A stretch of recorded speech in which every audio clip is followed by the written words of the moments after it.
મિત્રો, આજે હું અને મારા પરમ મિત્ર દીપકભાઈ ચાલવા નીકળ્યા છીએ. ચોમાસાની સાંજ અને અમદાવાદ અને ગાંધીનગરના ચાંદખેડાનો આ રસ્તો, આ હાઈવે, મોટી મોટી બિલ્ડિંગો, ત્યાં મારું ગામડું ખોવાઈ ગયું છે.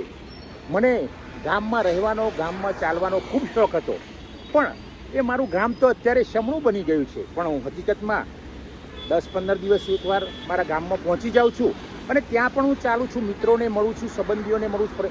અહીંયા પણ અજાણ્યા શહેરમાં પણ હું જાણીતો થઈ ગયો છું, કેમ કે હું બધાની સાથે ભળી જાઉં છું. આ મારા મિત્ર આવ્યા છે, અમે બંને મિત્રો મળ્યા છીએ. ખૂબ આનંદ આવે છે દીપકભાઈ સાથે, અને અમે ચાલવાનો પ્રયત્ન કરી રહ્યા છીએ. ચાલતા ચાલતા અમને એવું લાગે છે કે અમારું બાળપણ પાછું આવી ગયું. એ બાળપણનું શમણું આજે હકીકત બની ગયું, કેમ કે બાળપણ એ શમણું નહોતું, હકીકત હતી.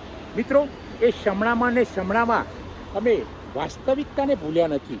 બાળપણનું એ શમણું, એ સ્વપ્ન આજે હકીકત બની ગયું એવું લાગે છે. કારણ કે અમે અમદાવાદમાં છીએ, પણ અમદાવાદની સાથે સાથે અમે અમારા જે જૂના મિત્રો છે એમને પણ યાદ કરીએ છીએ અને એ મિત્રોની યાદો તાજી કરીએ છીએ. મિત્રો, અહીંયા તમે જોશો તો આ સાધનો દોડી રહ્યા છે. અહીંયા મોટા મોટા મોલ દેખાય છે. આ ચાંદખેડાનો રોડ દેખાય છે. ચાંદખેડાના રોડ ઉપર ઘણા બધા સાધનો દોડી રહ્યા છે. આ સાધનોમાં પણ અમે ખુશી અનુભવીએ છીએ, કારણ કે ખુશી તો અત્યારે જ અનુભવવાની છે. ખુશી કાલે ક્યાં માણીશું? તમે એમ માનશો કે ભાઈ હું ખુશી કાલે માણી લઈશ. આ વિડીયો ઉતારવાની મિત્રો સાથે એ પણ એક ખુશી છે મિત્રો, કારણ કે ખુશીને વેચાતી લેવા જઈશું તો મળશે. પૈસા ખર્ચીને તમે ચકડોળમાં બેસી શકશો, તમે ફરવા જઈ શકશો, પ્રવાસ. પણ આ મફતની ખુશી, ચાલવાની ખુશી, અને એ પણ એક સારા મિત્રની સાથે ચાલવાની ખુશી કંઈ અનેરી છે. અને આવી ખુશીમાં રહેવાની પણ ખૂબ મજા આવે છે. કારણ કે અમે ગામડાને હું અત્યારે યાદ કરું છું ત્યારે ક્યારેક આંખો ભીની થઈ જાય છે. આજે આ શહેરના બાફમાં પણ, શહેરના જબરજસ્ત બાફમાં પણ મારી આંખો ભીની થઈ ગઈ છે. પેલી ભીનાશ બાળપણની, ગામડાની ભીનાશ અને આ શહેરની ભીનાશમાં ઘણો ફેર છે. છતાં પણ એને આનંદ મનાવીને માણી લઈએ છીએ, કારણ કે ખુશી તો શોધવા જઈશું તો દૂર જશે.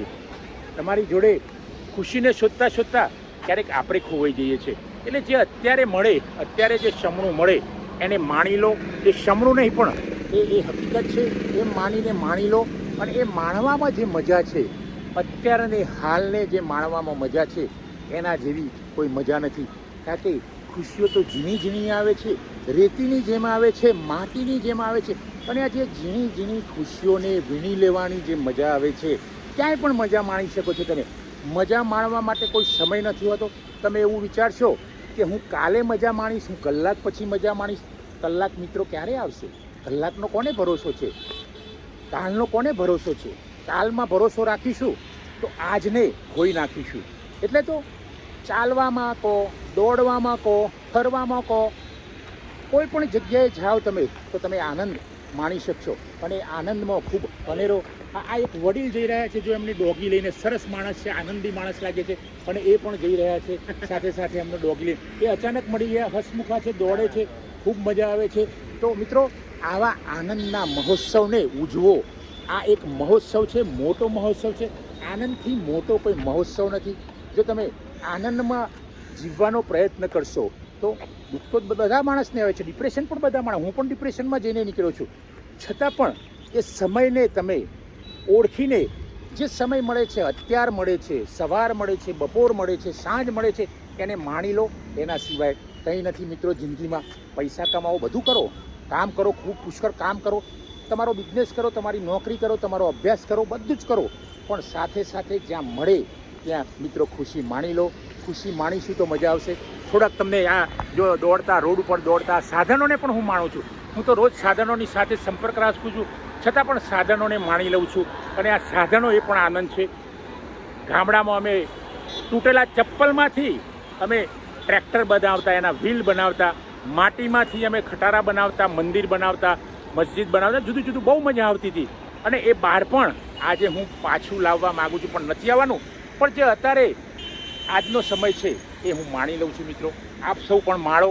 અને આવા મિત્રો સાથે, અદ્ભુત મિત્રો સાથે, આપની સાથે કોઈ સંબંધી પરિવાર, આજે મારી સાથે 2 દીકરીઓ પણ છે, પણ દીકરીઓ એ પણ ફરવા ગઈ છે, એટલે હું અને આ મિત્ર બંને અમે સાથે આજને ઉજવી લઈએ છીએ. મિત્રો, આજને ઉજવી લો, તમે પણ આજને ઉજવી લો. થેન્ક યુ દોસ્તો. જય હિન્દ, જય ભારત.